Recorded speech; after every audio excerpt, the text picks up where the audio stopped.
ಗೌರವ ಎನ್ನುವುದು ಮನುಷ್ಯನ ಜೀವನದಲ್ಲಿ ಉಸಿರಿಗಿಂತಲೂ ಹೆಚ್ಚು ಮೌಲ್ಯವುಳ್ಳದ್ದು. ಅದನ್ನು ಗಳಿಸುವುದು ಕಷ್ಟ, ಆದರೆ ಕಳೆದುಕೊಳ್ಳುವುದು ಬಹಳ ಸುಲಭ. ಆದರೆ ನೆನಪಿಡಿ, ಶತ್ರುವಿನ ಮೇಲಿನ ದ್ವೇಷಕ್ಕಾಗಿ ನಾವು ಅವರ ಗೌರವಕ್ಕೆ ಅತಿಯಾದ ಪೆಟ್ಟು ನೀಡಬಾರದು. ಏಕೆಂದರೆ ಗಾಯಗೊಂಡ ಶರೀರ ಗುಣವಾಗಬಹುದು, ಆದರೆ ಗಾಯಗೊಂಡ ಮನಸ್ಸು ಮತ್ತು ಕೆಣಕಿದ ಸ್ವಾಭಿಮಾನ ಸರ್ವನಾಶಕ್ಕೆ ಕಾರಣವಾಗುತ್ತದೆ. ಬನ್ನಿ ಇದರ ಆಳವಾದ ಅರ್ಥವನ್ನು ಶ್ರೀಕೃಷ್ಣರ ವಾಣಿಯಲ್ಲಿ ತಿಳಿಯೋಣ. ಎಲ್ಲರಿಗೂ ನಮಸ್ಕಾರ. ನಿಮ್ಮ ನೆಚ್ಚಿನ ಕೃಷ್ಣ ಸಂದೇಶ ವಾಹಿನಿಗೆ ನಿಮ್ಮೆಲ್ಲರಿಗೂ ಆತ್ಮೀಯ ಸ್ವಾಗತ. ಇಂದಿನ ಸಂಚಿಕೆಯಲ್ಲಿ ನಾವು ಶ್ರೀಕೃಷ್ಣರ ದಿವ್ಯವಾಣಿಯ ಮೂಲಕ ಜೀವನದ ಗೊಂದಲಗಳಿಗೆ ಮತ್ತು ಕಷ್ಟಗಳಿಗೆ ಪರಿಹಾರವನ್ನು ಕಂಡುಕೊಳ್ಳೋಣ. ನೀವೆಲ್ಲರೂ ಆರಾಮಾಗಿ ಕುಳಿತು ಪೂರ್ಣ ಮನಸ್ಸಿನಿಂದ ಈ ಮಾತುಗಳನ್ನು ಆಲಿಸಿ. ಸ್ನೇಹಿತರೆ, ಮನುಷ್ಯನ ಜೀವನದಲ್ಲಿ ಗೌರವಕ್ಕೆ ಬಹಳ ಮಹತ್ವದ ಸ್ಥಾನವಿದೆ. ಪ್ರತಿಯೊಬ್ಬ ಮನುಷ್ಯನು ತನ್ನ ಗೌರವವನ್ನು ತನ್ನ ಹೃದಯ ಮತ್ತು ಮನಸ್ಸಿಗೆ ಆಳವಾಗಿ ಜೋಡಿಸಿಕೊಂಡಿರುತ್ತಾನೆ. ಇದೇ ಕಾರಣಕ್ಕಾಗಿ ನಾವು ನಮ್ಮ ಶತ್ರುವನ್ನು ಎದುರಿಸುವಾಗ ಒಂದು ವಿಷಯವನ್ನು ಸದಾ ನೆನಪಿನಲ್ಲಿ ಇಟ್ಟುಕೊಳ್ಳಬೇಕು. ನಾವು ಶತ್ರುವಿನ ಗೌರವಕ್ಕೆ ಧಕ್ಕೆ ತರುವಾಗ ಎಚ್ಚರಿಕೆಯಿಂದ ಇರಬೇಕು. ಏಕೆಂದರೆ ಶರೀರದ ಮೇಲೆ ಆದ ಗಾಯವನ್ನು ಮನುಷ್ಯನು ಕಾಲಕ್ರಮೇಣ ಮರೆಯಬಹುದು, ಆದರೆ ಅವನ ಗೌರವಕ್ಕೆ ಬಿದ್ದ ಪೆಟ್ಟು ಅವನನ್ನು ಸೇಡಿನ ಪರಮಾವಧಿಗೆ ಕರೆದುಕೊಂಡು ಹೋಗುತ್ತದೆ. ಅಲ್ಲಿ ಅವನಿಗೆ ಕೇವಲ ಪ್ರತೀಕಾರ ಮಾತ್ರ ಕಾಣಿಸುತ್ತದೆ. ಆದ್ದರಿಂದ ನಿಮ್ಮ ಶತ್ರುವನ್ನು ಸೋಲಿಸಿ, ಆದರೆ ಅವರಿಗೆ ಅವರ ತಪ್ಪಿನ ಅರಿವು ಮೂಡಿಸಿ. ಅಷ್ಟೇ ಹೊರತು ಅವರ ಗೌರವಕ್ಕೆ ಎಂತಹ ಪೆಟ್ಟು ನೀಡಬೇಡಿ. ಅದು ಅವರು ನಿಮ್ಮ ವಿನಾಶಕ್ಕೆ ಕಾರಣವಾಗುವಂತೆ ಮಾಡಬಾರದು. ಯಾರನ್ನಾದರೂ ಅವಮಾನಿಸುವುದರಿಂದ ನಿಮ್ಮ ಹೃದಯಕ್ಕೆ ಒಂದು ಕ್ಷಣದ ಮಟ್ಟಿಗೆ ಸಮಾಧಾನ ಸಿಗಬಹುದು, ಆದರೆ ಆ ಅವಮಾನದಿಂದ ನೀವು ಅವರ ಹೃದಯಕ್ಕೆ ಆಘಾತವನ್ನು ನೀಡುತ್ತೀರಿ ಮತ್ತು ನಿಮಗಾಗಿ ಇನ್ನೊಬ್ಬ ಹೊಸ ಶತ್ರುವನ್ನು ಸೃಷ್ಟಿ ಮಾಡಿಕೊಳ್ಳುತ್ತೀರಿ ಎಂಬುದನ್ನು ಮರೆಯಬೇಡಿ. ನಾವೆಲ್ಲವೂ ಜೀವನದಲ್ಲಿ ಬೇಗನೆ ಯಶಸ್ಸನ್ನು ಪಡೆಯಲು ಬಯಸುತ್ತೇವೆ. ಅಪಾರವಾದ ಸಂಪತ್ತು ಮತ್ತು ಸುಖವನ್ನು ಪಡೆಯಲು ಹವಣಿಸುತ್ತೇವೆ. ಇಂತಹ ಆತುರದಲ್ಲಿ ನಾವು ಹಲವು ಬಾರಿ ಅಡ್ಡದಾರಿಗಳನ್ನು ಅಥವಾ ತಪ್ಪು ಮಾರ್ಗಗಳನ್ನು ಆರಿಸಿಕೊಳ್ಳುತ್ತೇವೆ. ಅಂತಹ ಮಾರ್ಗಗಳಲ್ಲಿ ಪರಿಶ್ರಮ ಇರುವುದಿಲ್ಲ, ಅಲ್ಲಿ ಕೇವಲ ಅದೃಷ್ಟ ಮತ್ತು ಪಣ ಇರುತ್ತದೆ. ಉದಾಹರಣೆಗೆ ಜೂಜಾಟದಲ್ಲಿ ಹಣವನ್ನು ಪಣವಾಗಿ ಇಡಲಾಗುತ್ತದೆ. ಆದರೆ ಜೂಜಾಟ ಎಂಬುದು ಎಂತಹ ದ್ವಂದ್ವ ಮತ್ತು ಅಪಾಯಕಾರಿ ಜಾಗ ಎಂದರೆ ಅಲ್ಲಿ ಒಮ್ಮೆ ಬಿದ್ದರೆ ಸರ್ವನಾಶವಾಗದೆ ಹೊರಬರುವುದು ಅಸಾಧ್ಯ. ಒಂದು ವೇಳೆ ನೀವು ಜೂಜಾಟದಲ್ಲಿ ಗೆದ್ದರೆ ನಿಮ್ಮಲ್ಲಿ ಗೆಲ್ಲುವ ಹಸಿವು ಇನ್ನೂ ಹೆಚ್ಚಾಗುತ್ತೆ, ಮತ್ತು ಒಂದು ವೇಳೆ ನೀವು ಸೋತರೆ ಕಳೆದುಕೊಂಡದ್ದನ್ನು ಮರಳಿ ಪಡೆಯಲು ನೀವು ಮತ್ತೆ ಮತ್ತೆ ಆಡುತ್ತೀರಿ. ಮನುಷ್ಯನಿಗೆ ಇದರ ಅರಿವೇ ಇರುವುದಿಲ್ಲ. ಈ ಆಟದಲ್ಲಿ ಅವನು ತನ್ನ ಸಂಪತ್ತಿನ ಜೊತೆಗೆ ತನ್ನ ಮಾನವೀಯತೆ ಮತ್ತು ತನ್ನ ಸಂಸಾರ ಹಾಗೂ ತನ್ನ ಧರ್ಮ ಮತ್ತು ಜವಾಬ್ದಾರಿಗಳನ್ನು ಕೂಡ ಜೂಜಾಟದ ಬಲಿಪೀಠಕ್ಕೆ ಅರ್ಪಿಸಿಬಿಡುತ್ತಾನೆ. ಆದ್ದರಿಂದ ಜೀವನದಲ್ಲಿ ಏನನ್ನಾದರೂ ಪಡೆಯಬೇಕೆಂದರೆ ಅದನ್ನು ಪರಿಶ್ರಮದಿಂದ ಪಡೆಯಿರಿ. ಅಡ್ಡದಾರಿಯಿಂದ ಬಂದದ್ದು ಎಷ್ಟು ಬೇಗ ಬರುತ್ತದೆಯೋ ಅಷ್ಟೇ ಬೇಗನೆ ಕಳೆದು ಹೋಗುತ್ತದೆ, ಏಕೆಂದರೆ ಅದನ್ನು ಪರಿಶ್ರಮದಿಂದ ಗಳಿಸಿರುವುದಿಲ್ಲ ಮತ್ತು ಅದನ್ನು ರಕ್ಷಿಸಿಕೊಳ್ಳಲು ನಿಮ್ಮ ಮನಸ್ಸಿನಲ್ಲಿ ಸಹಜವಾದ ಪ್ರಯತ್ನ ಅಥವಾ ಬೆಲೆ ಇರುವುದಿಲ್ಲ. ಕ್ಷಮೆ ಭೂಷಣ ಎಂದು ಹೇಳುತ್ತಾರೆ. ಕ್ಷಮೆಯು ಈ ಪ್ರಪಂಚದಲ್ಲಿ ಶಾಂತಿಯನ್ನು ನೆಲೆಸುವಂತೆ ಮಾಡುತ್ತದೆ ಮತ್ತು ಶತ್ರುತ್ವದಂತಹ ಭಾವನೆಗಳನ್ನು ಇಲ್ಲವಾಗಿಸುತ್ತದೆ. ಆದರೆ ಪ್ರತಿಯೊಂದು ಸಂದರ್ಭದಲ್ಲಿಯೂ ಕ್ಷಮೆ ಅಗತ್ಯವೇ ಎಂಬ ಪ್ರಶ್ನೆ ಮೂಡುವುದು ಸಹಜ. ಇಲ್ಲ ಸ್ನೇಹಿತರೆ, ಎಲ್ಲ ಕಡೆಯೂ ಕ್ಷಮೆ ಸರಿಯಲ್ಲ. ಕೆಲವು ಸಂದರ್ಭಗಳಲ್ಲಿ ಕ್ಷಮೆ ನೀಡುವುದರಿಂದ ನಾವು ಅಪರಾಧಿಗೆ ಇನ್ನೂ ದೊಡ್ಡ ತಪ್ಪು ಮಾಡಲು ಪ್ರೇರಣೆ ನೀಡಿದಂತೆ ಆಗುತ್ತದೆ. ಉದಾಹರಣೆಗೆ, ಸ್ತ್ರೀಯ ಮಾನಭಂಗ ಮಾಡುವುದು ಅಥವಾ ಘೋರ ಅಪರಾಧ ಮಾಡುವುದು. ಒಂದು ಹಸು ಅಥವಾ ಕರು ನಿಮಗೆ ತೊಂದರೆ ನೀಡಿದರೆ ಅದನ್ನು ಕ್ಷಮಿಸಬಹುದು, ಆದರೆ ಒಂದು ಪ್ರಾಣಿ ನರಭಕ್ಷಕನಾಗಿ ಬದಲಾದರೆ ಅದಕ್ಕೆ ಮರಣದಂಡನೆಯೇ ಸರಿಯಾದ ಶಿಕ್ಷೆ. ಕೆಲವು ಸಂದರ್ಭಗಳಲ್ಲಿ ಕ್ಷಮೆಯ ಬದಲು ದಂಡನೆ ನೀಡುವುದು ಅವಶ್ಯಕವಾಗಿರುತ್ತದೆ. ಅದು ಸಮಾಜದಲ್ಲಿ ಅಧರ್ಮವನ್ನು ತಡೆಯುತ್ತದೆ. ಈ ಪ್ರಪಂಚದಲ್ಲಿ ಅತಿದೊಡ್ಡ ಶಕ್ತಿ ಯಾವುದು? ಅದು ಅಭಿಮಾನವೇ ಅಥವಾ ತೋಳ್ಬಲವೇ ಅಥವಾ ವಿಶ್ವಾಸ ಮತ್ತು ನಂಬಿಕೆಯೇ? ಖಂಡಿತವಾಗಿಯೂ ತೋಳ್ಬಲದ ಮಹತ್ವವನ್ನು ನಾವು ಅಲ್ಲಗಳೆಯಲು ಸಾಧ್ಯವಿಲ್ಲ.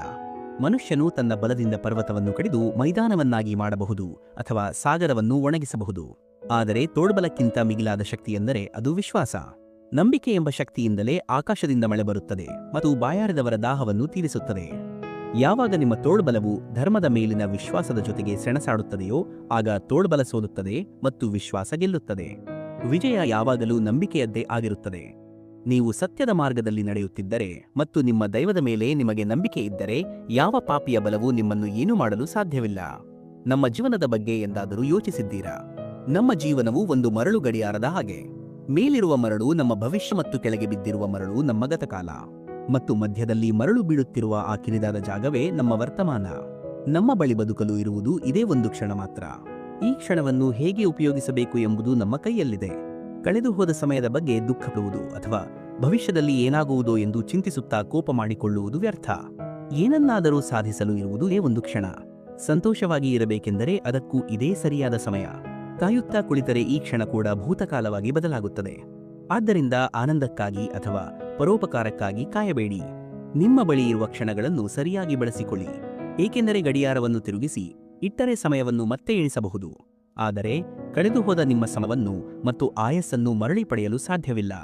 ಮನುಷ್ಯನ ಜೀವನದಲ್ಲಿ ಸಂತಾನ ಅಥವಾ ಮಕ್ಕಳು ಬಹಳ ಮುಖ್ಯ. ಆದರೆ ಆ ಮಗುವು ಮುಂದೆ ನಿಮ್ಮ ದುಃಖಕ್ಕೆ ಕಾರಣವಾದರೆ ಅದರಲ್ಲಿ ಯಾರ ತಪ್ಪು ಇರುತ್ತದೆ? ಸಾಮಾನ್ಯವಾಗಿ ಆ ತಪ್ಪು ನಮ್ಮ ಲಾಲನೆ ಪಾಲನೆಯದ್ದೇ ಆಗಿರುತ್ತದೆ. ಬಾಲ್ಯದಲ್ಲಿ ಮಗು ಹಠ ಮಾಡಿದಾಗ ಅದರ ಹಠವನ್ನು ನೋಡಿ ನಮಗೆ ಆನಂದವಾಗುತ್ತದೆ. ನಾವು ಪ್ರೀತಿಯಿಂದ ಅವರು ಕೇಳಿದ್ದನ್ನೆಲ್ಲ ಕೊಡಿಸುತ್ತೇವೆ. ಆದರೆ ನಿಧಾನವಾಗಿ ನಾವು ಆ ಮಗುವಿನ ಹಠಕ್ಕೆ ದಾಸರಾಗುತ್ತೇವೆ. ಒಂದು ಹಠಮಾರಿ ಮತ್ತು ಸಂಸ್ಕಾರವಿಲ್ಲದ ಸಂತಾನವು ಒಣಗಿದ ಮರದ ಹಾಗೆ. ಒಣಗಿದ ಮರಕ್ಕೆ ಬೆಂಕಿ ಬಿದ್ದರೆ ಅದು ಇಡೀ ಕಾಡನ್ನೇ ಸುಟ್ಟು ಹಾಕುತ್ತದೆ, ಮತ್ತು ನೆನಪಿಡಿ ಬೆಂಕಿ ಹೊತ್ತಿಕೊಂಡಾಗ ಅದು ಮೊದಲು ಸುಡುವುದು ತನ್ನ ಮನೆಯನ್ನೇ. ಆದ್ದರಿಂದ ಅಗತ್ಯವಿದ್ದಾಗ ನಿಮ್ಮ ಮಕ್ಕಳ ಹಠವನ್ನು ವಿರೋಧಿಸಿ, ಅವರನ್ನು ತಡೆಯಿರಿ. ಸಮಯ ಇರುವಾಗಲೇ ಇದನ್ನು ಮಾಡದಿದ್ದರೆ ಭವಿಷ್ಯದಲ್ಲಿ ಇದರ ಪರಿಣಾಮ ಬಹಳ ಗಂಭೀರವಾಗಿರುತ್ತದೆ. ನಾವು ಸಮಾಜದಲ್ಲಿ ಬದುಕಲು ಕೆಲವೊಂದು ನಿಯಮಗಳನ್ನು ಮತ್ತು ಪ್ರತಿಜ್ಞೆಗಳನ್ನು ಮಾಡಿಕೊಂಡಿರುತ್ತೇವೆ. ಆದರೆ ಮನುಷ್ಯನ ಒಳಿತಿಗಾಗಿ ಈ ನಿಯಮಗಳನ್ನು ಬದಲಿಸುವುದು ಕೂಡ ಅವಶ್ಯಕವಾಗಿರುತ್ತದೆ. ಸಮಯದ ಬೇಡಿಕೆಗೆ ತಕ್ಕಂತೆ ನಮ್ಮ ಪ್ರತಿಜ್ಞೆಯನ್ನು ಬದಲಿಸಿಕೊಳ್ಳದಿದ್ದರೆ ಇತಿಹಾಸ ನಮ್ಮನ್ನು ಕ್ಷಮಿಸುವುದಿಲ್ಲ. ಒಂದು ಪ್ರತಿಜ್ಞೆಯನ್ನು ಮುರಿಯುವುದರಿಂದ ಇಡೀ ಮಾನವ ಕುಲಕ್ಕೆ ಒಳಿತಾಗುವುದಾದರೆ ಅದನ್ನು ಮುರಿಯುವುದೇ ಧರ್ಮ. ಆದ್ದರಿಂದ ನಿಯಮ ಅಥವಾ ವಚನ ಮುಖ್ಯವಲ್ಲ, ಸಮಯಕ್ಕೆ ತಕ್ಕಂತೆ ನಡೆಯುವವನೇ ನಿಜವಾದ ಯಶಸ್ವಿ ಪುರುಷ. ಒಂದು ಪಕ್ಷಿಯನ್ನು ನೋಡಿ, ಅದು ಕಷ್ಟಪಟ್ಟು ಒಂದೊಂದು ಕಡ್ಡಿಯನ್ನು ಕೂಡಿಸಿ ತನ್ನ ಮರಿಗಳಿಗಾಗಿ ಒಂದು ಸುಂದರವಾದ ಗೂಡನ್ನು ಕಟ್ಟುತ್ತದೆ. ಆದರೆ ಬಿರುಗಾಳಿ ಅಥವಾ ಜೋರಾದ ಮಳೆ ಬಂದಾಗ ಆ ಗೂಡು ಕ್ಷಣಾರ್ಧದಲ್ಲಿ ಚೆಲ್ಲಾಪಿಲ್ಲಿಯಾಗುತ್ತದೆ. ಆಗ ಆ ಪಕ್ಷಿ ಏನು ಮಾಡುತ್ತದೆ? ಅದು ಅತ್ತುಕೊಂಡು ಕೂರುವುದಿಲ್ಲ ಅಥವಾ ವಿಲಾಪ ಮಾಡುವುದಿಲ್ಲ. ಅದು ತಡಮಾಡದೆ ಮತ್ತೆ ಹೊಸ ಗೂಡನ್ನು ಕಟ್ಟಲು ಪ್ರಾರಂಭಿಸುತ್ತದೆ ಮತ್ತು ಯಶಸ್ವಿಯಾಗುತ್ತದೆ. ಪಕ್ಷಿಗೆ ಇರುವ ಈ ಛಲ ನಮಗೆ ಇಲ್ಲ. ನಾವು ಏಕೆ ಚಿಕ್ಕ ಪುಟ್ಟ ಸೋಲುಗಳಿಗೆ ಹೆದರಿ ಪ್ರಯತ್ನ ಮಾಡುವುದನ್ನು ಬಿಡುತ್ತೇವೆ? ಒಂದು ವಿಷಯವನ್ನು ಸದಾ ನೆನಪಿನಲ್ಲಿಡಿ, ದೊಡ್ಡ ಮರವು ಕೊಡಲಿಯ ಒಂದೇ ಏಟಿಗೆ ಬೀಳುವುದಿಲ್ಲ. ದೊಡ್ಡ ಬಂಡೆಯು ಸುತ್ತಿಗೆಯ ಒಂದೇ ಏಟಿಗೆ ಒಡೆಯುವುದಿಲ್ಲ. ಯಶಸ್ಸು ಪಡೆಯಲು ನಿರಂತರವಾದ ಪರಿಶ್ರಮ ಒಂದೇ ಮಾರ್ಗ. ಸತ್ಯವನ್ನು ಒಪ್ಪಿಕೊಳ್ಳುವುದು ಮನುಷ್ಯನಿಗೆ ಬಹಳ ಮುಖ್ಯ. ಎಲ್ಲಿಯವರೆಗೆ ಮನುಷ್ಯನು ಸತ್ಯವನ್ನು ಒಪ್ಪಿಕೊಳ್ಳುವುದಿಲ್ಲವೋ ಅಲ್ಲಿಯವರೆಗೆ ಅವನಿಗೆ ಸತ್ಯದ ಜೊತೆ ಹೋರಾಡುವ ಶಕ್ತಿ ಬರುವುದಿಲ್ಲ. ನೀವು ಊಟ ಮಾಡುವಾಗ ನಿಮ್ಮ ಹೊಟ್ಟೆ ತುಂಬಿದೆ ಎಂದು ನಿಮ್ಮ ಮನಸ್ಸು ಒಪ್ಪಿಕೊಂಡಾಗ ಮಾತ್ರ ನೀವು ಊಟ ಮಾಡುವುದನ್ನು ನಿಲ್ಲಿಸುತ್ತೀರಿ. ನಿದ್ದೆ ಬಂದಾಗ ನಿಮ್ಮ ಶರೀರಕ್ಕೆ ವಿಶ್ರಾಂತಿ ಬೇಕು ಎಂದು ಮನಸ್ಸು ಒಪ್ಪಿಕೊಳ್ಳುತ್ತದೆ. ಅದೇ ರೀತಿ ಯಾವುದಾದರೂ ದುರಭ್ಯಾಸ ಅಥವಾ ವ್ಯಸನವನ್ನು ಬಿಡಬೇಕಾದರೆ ಮೊದಲು ನೀವು ಆ ವ್ಯಸನಕ್ಕೆ ದಾಸರಾಗಿದ್ದೀರಿ ಎಂಬ ಸತ್ಯವನ್ನು ಒಪ್ಪಿಕೊಳ್ಳಬೇಕು. ಆಗ ಮಾತ್ರ ಅದನ್ನು ತ್ಯಜಿಸಲು ಸಾಧ್ಯ. ಈ ಪ್ರಪಂಚದಲ್ಲಿ ಅತಿದೊಡ್ಡ ಪಾಪ ಯಾವುದು? ಸುಳ್ಳು ಹೇಳುವುದೇ ಅಥವಾ ಕಳ್ಳತನ ಮಾಡುವುದೇ ಅಥವಾ ಯಾರನ್ನಾದರೂ ಅವಮಾನಿಸುವುದೇ? ಅಲ್ಲ ಸ್ನೇಹಿತರೆ, ಪ್ರಪಂಚದ ಅತಿದೊಡ್ಡ ಪಾಪ ಎಂದರೆ ನಿರ್ಬಲರನ್ನು ಅಥವಾ ಅಮಾಯಕರನ್ನು ಸತಾಯಿಸುವುದು. ನಾನು ನಿಮಗೆ ಒಂದು ಉದಾಹರಣೆ ನೀಡುತ್ತೇನೆ. ಕಬ್ಬಿಣವು ಬಹಳ ಕಠಿಣವಾಗಿರುತ್ತದೆ. ಆದರೆ ಕಮಾರನ ಬಳಿ ಇರುವ ಚರ್ಮದ ತಿರಿಯಿಂದ ಬರುವ ಗಾಳಿಯು ಆ ಕಬ್ಬಿಣವನ್ನು ಕರಗಿಸಿ ಭಸ್ಮ ಮಾಡುತ್ತದೆ. ಯೋಚಿಸಿ ನೋಡಿ, ಸತಪ್ರಾಣಿಯ ಚರ್ಮದಿಂದ ಹೊರಬರುವ ಗಾಳಿಯೇ ಕಬ್ಬಿಣವನ್ನು ಸುಡುವುದಾದರೆ ಇನ್ನು ಜೀವಂತವಿರುವ ನಿರ್ಬಲ ಮನುಷ್ಯನ ನಿಟ್ಟುಸಿರು ಅಥವಾ ಶಾಪ ನಿಮ್ಮನ್ನು ಏನೂ ಮಾಡಬೇಡ. ನೀವು ಎಷ್ಟೇ ಶಕ್ತಿಶಾಲಿಯಾಗಿದ್ದರೂ ನಿರ್ದೋಷಿಗಳಿಗೆ ತೊಂದರೆ ನೀಡಿದರೆ ಅವರ ಶಾಪವು ನಿಮ್ಮ ಜೀವನವನ್ನೇ ಸುಟ್ಟು ಹಾಕಬಲ್ಲದು. ಒಳ್ಳೆಯ ಮನುಷ್ಯರು ಅಥವಾ ಸಜ್ಜನರು ಚಿನ್ನದ ಹಾಗೆ. ಚಿನ್ನವು ಮುರಿದರೂ ಅದನ್ನು ಕರಗಿಸಿ ಮತ್ತೆ ಜೋಡಿಸಬಹುದು. ಆದರೆ ಕೆಟ್ಟವರು ಅಥವಾ ದುರ್ಜನರು ಮಣ್ಣಿನ ಮಡಿಕೆಯ ಹಾಗೆ. ಮಡಿಕೆಯ ಒಮ್ಮೆ ಒಡೆದರೆ ಅದನ್ನು ಮತ್ತೆ ಜೋಡಿಸಲು ಸಾಧ್ಯವಿಲ್ಲ, ಅದು ಶಾಶ್ವತವಾಗಿ ಹಾಳಾಗುತ್ತದೆ. ಆದ್ದರಿಂದ ಸ್ನೇಹವನ್ನು ಯಾವಾಗಲೂ ಸಜ್ಜನರ ಜೊತೆ ಮಾಡಬೇಕು. ದುಷ್ಟರ ಸಂಘ ಯಾವಾಗೂ ಅಪಾಯಕಾರಿ. ಕಲ್ಲಿದ್ದಲಿನ ಗಣಿಗೆ ಹೋದರೆ ಮೈಗೆ ಮಸಿ ಅಂಟುವುದು ಖಚಿತ. ಹಾಗೆಯೇ ದುಷ್ಟರ ಸಹವಾಸ ಮಾಡಿದರೆ ನಿಮ್ಮ ವ್ಯಕ್ತಿತ್ವಕ್ಕೆ ಕಳಂಕ ಬರುವುದು ಖಚಿತ. ದುಷ್ಟ ಮಿತ್ರನಿಗಿಂತ ಸಜ್ಜನ ಶತ್ರುವೇ ಲೇಸು. ಜೀವನದಲ್ಲಿ ಸೋತವರು ತಮ್ಮ ಸೋಲಿಗೆ ಯಾವಾಗಲೂ ಪರಿಸ್ಥಿತಿಯನ್ನು ದೂಷಿಸುತ್ತಾರೆ. ಆದರೆ ನಿಜವಾಗಿಯೂ ಪರಿಸ್ಥಿತಿ ಕಾರಣವೇ. ಒಂದು ಉದಾಹರಣೆ ನೋಡೋಣ. ನೊಣ ಮತ್ತು ಚಿಟ್ಟೆ ಎರಡಕ್ಕೂ ಪ್ರಕೃತಿ ಹಾರುವ ಶಕ್ತಿಯನ್ನು ನೀಡಿದೆ. ಆದರೆ ಚಿಟ್ಟೆಯು ಹೂವಿನ ಮೇಲೆ ಕುಳಿತು ಮಕರಂದವನ್ನು ಹೀರುತ್ತದೆ ಮತ್ತು ಹೊಸ ಹೂವು ಅರಳಲು ಸಹಾಯ ಮಾಡುತ್ತದೆ. ಆದರೆ ನೊಣವು ಕೊಳಕು ಅಥವಾ ಗಾಯದ ಮೇಲೆ ಕುಳಿತು ರೋಗವನ್ನು ಹರಡುತ್ತದೆ. ಇಲ್ಲಿ ವ್ಯತ್ಯಾಸ ಇರುವುದು ಅವುಗಳ ಆಯ್ಕೆಯಲ್ಲಿ ಮತ್ತು ಯೋಚನೆಯಲ್ಲಿ. ನೀವು ಸರಿಯಾದ ದಾರಿಯನ್ನು ಆರಿಸಿಕೊಂಡರೆ ನಿಮಗೆ ಯಶಸ್ಸು ಸಿಗುತ್ತದೆ ಮತ್ತು ಉತ್ಸಾಹ ಹೆಚ್ಚುತ್ತದೆ. ತಪ್ಪು ದಾರಿಯನ್ನು ಆರಿಸಿದರೆ ನಿರಾಶೆ ಕಟ್ಟಿಟ್ಟ ಬುತ್ತಿ. ಮನುಷ್ಯನು ಸದಾ ಒಳ್ಳೆಯದು ಕೆಟ್ಟದು ಎಂದು ಮಾತನಾಡುತ್ತಾನೆ. ಆದರೆ ಪ್ರತಿಯೊಂದು ವಸ್ತುವಿಗೂ ಮತ್ತು ಭಾವನೆಗೂ ಅದರದೇ ಆದ ಮಹತ್ವವಿದೆ. ಕೆಟ್ಟದು ಇಲ್ಲದಿದ್ದರೆ ಒಳ್ಳೆಯದರ ಬೆಲೆ ನಿಮಗೆ ತಿಳಿಯುವುದೇ ಇಲ್ಲ. ಕಪ್ಪು ಮೋಡಗಳ ಹಿಂದೆ ಬೆಳ್ಳಿ ಮಿಂಚು ಇರುವಂತೆ ಕಷ್ಟದ ಸಮಯದಲ್ಲೂ ಒಂದು ಒಳ್ಳೆಯ ಅವಕಾಶವಿರುತ್ತದೆ. ಕಷ್ಟದ ಸಮಯದಲ್ಲಿ ನಮಗೆ ನಿಜವಾದ ಮಿತ್ರರು ಯಾರು ಎಂದು ತಿಳಿಯುತ್ತದೆ. ಆದ್ದರಿಂದ ಕಷ್ಟ ಬಂದಾಗ ಕುಗ್ಗಿ ಹೋಗಬೇಡಿ. ಅದರಲ್ಲಿ ಅಡಗಿರುವ ಒಳ್ಳೆಯದನ್ನು ಹುಡುಕಿ. ಸಾಮಾನ್ಯವಾಗಿ ನಮಗೆ ಆನಂದ ನೀಡುವ ವಿಷಯಗಳನ್ನು ನಾವು ಶ್ರೇಷ್ಠ ಎಂದು ಕರೆಯುತ್ತೇವೆ ಮತ್ತು ಕಷ್ಟ ಕೊಡುವ ವಿಷಯಗಳನ್ನು ಕೆಟ್ಟದ್ದು ಎಂದು ಕರೆಯುತ್ತೇವೆ. ಆದರೆ ಬೇಸಿಗೆಯ ಬಿಸಿಲು ನಮಗೆ ಇಷ್ಟವಾಗದಿದ್ದರೂ ಅದೇ ಬಿಸಿಲು ಸಮುದ್ರದ ನೀರನ್ನು ಆವಿಯಾಗಿಸಿ ಮಳೆಯಾಗಿ ನಮ್ಮ ಬಳಿಗೆ ತರುತ್ತದೆ. ಅದೇ ರೀತಿ ಕಠಿಣ ಪರಿಶ್ರಮ ಎಂಬ ಕಷ್ಟದ ನಂತರವೇ ಯಶಸ್ಸು ಎಂಬ ಸುಖ ಸಿಗುವುದು. ದುಃಖ ಮತ್ತು ನೋವಿನಿಂದ ಓಡಿ ಹೋಗಬೇಡಿ. ಅದೇ ಭವಿಷ್ಯದ ಸುಖಕ್ಕೆ ಬುನಾದಿ. ನೀವು ಪ್ರಯಾಣ ಮಾಡುವಾಗ ಖಾಲಿ ಜಮೀನುಗಳನ್ನು ನೋಡಿರುತ್ತೀರಿ. ರೈತನು ಕಷ್ಟಪಟ್ಟು ಉಳುವ ಜಮೀನಿನಲ್ಲಿ ಬೆಳೆ ಬೆಳೆಯುತ್ತದೆ. ಆದರೆ ಯಾರೂ ನೋಡಿಕೊಳ್ಳದ ಖಾಲಿ ಜಾಗದಲ್ಲಿ ಕಳೆಗಿಡಗಳು ಮತ್ತು ಮುಳ್ಳುಗಿಡಗಳು ತಾನಾಗಿಯೇ ಬೆಳೆಯುತ್ತವೆ. ನಮ್ಮ ಮನಸ್ಸು ಕೂಡ ಒಂದು ಖಾಲಿ ಜಮೀನಿನ ಹಾಗೆ. ಅದರಲ್ಲಿ ನೀವು ಒಳ್ಳೆಯ ವಿಚಾರಗಳ ಬೀಜವನ್ನು ಬಿತ್ತಿ ಪೋಷಿಸಿದರೆ ಸದ್ಗುಣಗಳು ಬೆಳೆಯುತ್ತವೆ. ಒಂದು ವೇಳೆ ಮನಸ್ಸನ್ನು ಹಾಗೆಯೇ ಖಾಲಿ ಬಿಟ್ಟರೆ ಅಲ್ಲಿ ಕೆಟ್ಟ ಆಲೋಚನೆಗಳು ತಾವಾಗಿ ಎಳೆದು ನಿಮ್ಮ ಮನಸ್ಸನ್ನು ಹಾಳು ಮಾಡುತ್ತವೆ. ಈಗ ನೀವೇ ನಿರ್ಧರಿಸಿ, ನಿಮ್ಮ ಮನಸ್ಸು ಹೂವಿನ ತೋಟವಾಗಬೇಕೇ ಅಥವಾ ಮುಳ್ಳಿನ ಕಂಠಿಯಾಗಬೇಕೇ ಎಂದು. ಪ್ರತಿದಿನ ನಾವು ಕನ್ನಡಿಯಲ್ಲಿ ನಮ್ಮ ಮುಖವನ್ನು ನೋಡಿಕೊಳ್ಳುತ್ತೇವೆ. ಆದರೆ ಆ ದೃಶ್ಯದಿಂದ ಒಂದು ದೊಡ್ಡ ಪಾಠ ಕಲಿಯಲು ಮರೆಯುತ್ತೇವೆ. ಬಾಯಿಯನ್ನು ತೆರೆದು ನೋಡಿ. ಅಲ್ಲಿ ಹಲ್ಲುಗಳಿವೆ ಮತ್ತು ನಾಲಿಗೆ ಇದೆ. ಹಲ್ಲುಗಳು ಗಟ್ಟಿಯಾಗಿವೆ, ನಾಲಿಗೆ ಮೃದುವಾಗಿದೆ. ಹಲ್ಲುಗಳು ಹುಟ್ಟಿದ ನಂತರ ಬರುತ್ತವೆ ಮತ್ತು ಸಾಯುವ ಮುನ್ನವೇ ಉದುರಿ ಹೋಗುತ್ತವೆ. ಆದರೆ ನಾಲಿಗೆ ಹುಟ್ಟುವಾಗಲೇ ಇರುತ್ತದೆ ಮತ್ತು ಸಾಯುವವರೆಗೂ ನಮ್ಮ ಜೊತೆ ಇರುತ್ತದೆ. ಗಟ್ಟಿಯಾಗಿರುವ ಹಲ್ಲುಗಳು ಬೇಗ ನಾಶವಾಗುತ್ತವೆ, ಆದರೆ ಮೃದುವಾಗಿರುವ ನಾಲಿಗೆ ಶಾಶ್ವತವಾಗಿ ಉಳಿಯುತ್ತದೆ. ಮನುಷ್ಯನು ಕೂಡ ಅಷ್ಟೇ. ಯಾರು ಅಹಂಕಾರದಿಂದ ಗಟ್ಟಿಯಾಗಿರುತ್ತಾರೋ ಅವರು ಬೇಗ ನಾಶವಾಗುತ್ತಾರೆ. ಯಾರು ಪರಿಸ್ಥಿತಿಗೆ ತಕ್ಕಂತೆ ಮೃದುವಾಗಿ ಬಾಗಿ ನಡೆಯುತ್ತಾರೋ ಅವರು ಜೀವನದಲ್ಲಿ ಗೆಲ್ಲುತ್ತಾರೆ. ಸಂಬಂಧಗಳು ನಮ್ಮ ಜೀವನದ ಆಧಾರ. ಕಷ್ಟಕಾಲದಲ್ಲಿ ಸಹಾಯಕ್ಕೆ ಬರುವವರೇ ನಿಜವಾದ ಸಂಬಂಧಿಕರು.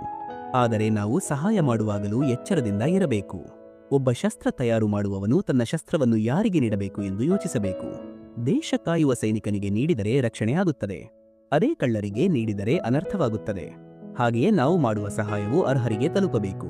ನಮ್ಮ ಮನೆಗೆ ಬರುವ ಅತಿಥಿಗಳಲ್ಲಿ 3 ವಿಧ: ಭಾವದಿಂದ ಬರುವವರು, ಅಭಾವದಿಂದ ಬರುವವರು ಮತ್ತು ಪ್ರಭಾವದಿಂದ ಬರುವವರು. ಪ್ರೀತಿ ಅಥವಾ ಭಾವದಿಂದ ಬಂದವರಿಗೆ ಪ್ರೀತಿಯಿಂದ ಸತ್ಕರಿಸಿ. ಅಭಾವ ಅಥವಾ ಕಷ್ಟದಲ್ಲಿ ಬಂದವರಿಗೆ ನಿಮ್ಮ ಕೈಲಾದ ಸಹಾಯ ಮಾಡಿ. ಆದರೆ ಆ ಸಹಾಯದ ದುರುಪಯೋಗ ಆಗದಂತೆ ನೋಡಿಕೊಳ್ಳಿ. ಇನ್ನು ತಮ್ಮ ಪ್ರಭಾವ ಅಥವಾ ಶ್ರೀಮಂತಿಕೆ ತೋರಿಸಲು ಬರುವವರ ಬಗ್ಗೆ ತಲೆಕೆಡಿಸಿಕೊಳ್ಳಬೇಡಿ. ಎಂದಿಗೂ ಯಾರ ಸಹಾಯವನ್ನು ಕೀಳಾಗಿ ಕಾಣಬೇಡಿ, ಏಕೆಂದರೆ ಬದುಕು ಒಂದು ಚಕ್ರ. ಇಂದು ನೀವು ಸಹಾಯ ಮಾಡುವ ಸ್ಥಾನದಲ್ಲಿರಬಹುದು, ನಾಳೆ ನೀವೇ ಸಹಾಯ ಕೇಳುವ ಸ್ಥಿತಿಗೆ ಬರಬಹುದು. ನೀರನ್ನು ಕೈಯಲ್ಲಿ ಹಿಡಿದಿಡಲು ಪ್ರಯತ್ನಿಸಿದರೆ ಅದು ಬೆರಳುಗಳ ಸಂಧಿಯಿಂದ ಹರಿದು ಹೋಗುತ್ತದೆ. ನಮ್ಮ ಪ್ರೀತಿಪಾತ್ರರು ಕೂಡ ಹಾಗೆಯೇ.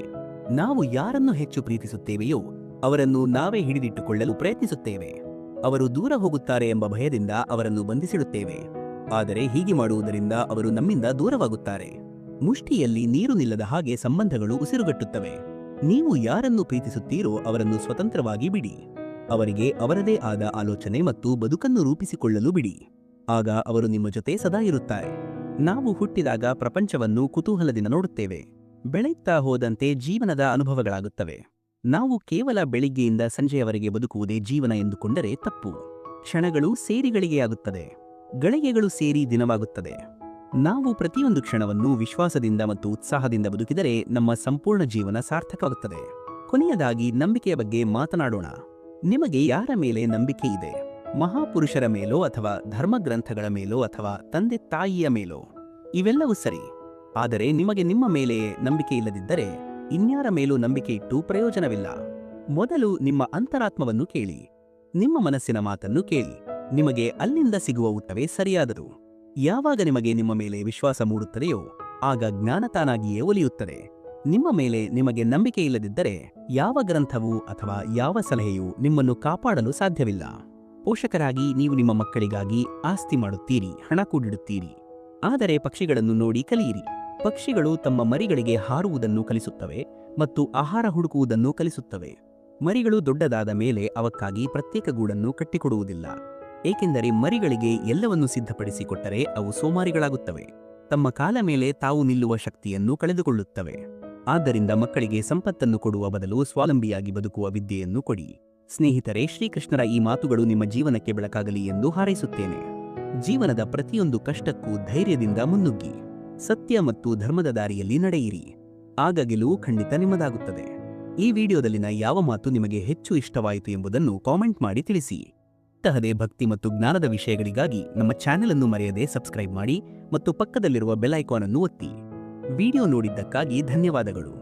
ಮುಂದಿನ ವಿಡಿಯೋದಲ್ಲಿ ಮತ್ತೆ ಸಿಗೋಣ.